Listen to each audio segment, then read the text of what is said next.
என்ன பண்ணிட்டோம்? மக்கள் இயக்கமாக இருந்து ஒரு அரசியல் கட்சியை உருவாக்கி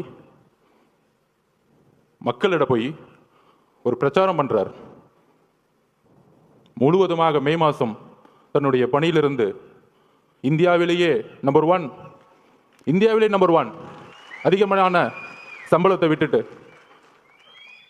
அவருடைய உள்ளுணர்வு, நம்ம இந்த மக்களை பார்த்துட்டே இருக்கோம். சின்ன வயசுல இருந்து நம்ம நல்லா இருக்கிறோம், ஒரு பெரிய வீட்டில் இருக்கிறோம், ஒரு நல்ல காரில் போகிறோம், நல்ல எஜுகேஷனில் இருந்தோம். ஆனால் என்னுடைய பயணத்தில் தமிழ்நாடு முழுசும் தன்னுடைய தொழிலில் நடிக்க போகும் பொழுது, ஒவ்வொரு ஊராகவும் பார்க்கும் பொழுது இன்னும் குடிசைகளாகவே இருக்கே. தன்னுடைய தந்தை கலைஞர் பெருசாக பேசிப்பாங்க, குடிசை மாற்று வாரியத்தை உருவாக்கினார். ஆனால் இன்னைக்கு குடிசைங்களை தூக்கி எறிஞ்சிக்கிட்டு இருக்காங்க பெரிய பெரிய மாளிகைகளை கட்டுறதுக்காக. அப்படி தன்னுடைய பயணத்தில் ஒரு கட்சி ஆரம்பிக்கணும், மக்களிடம் போகணும்.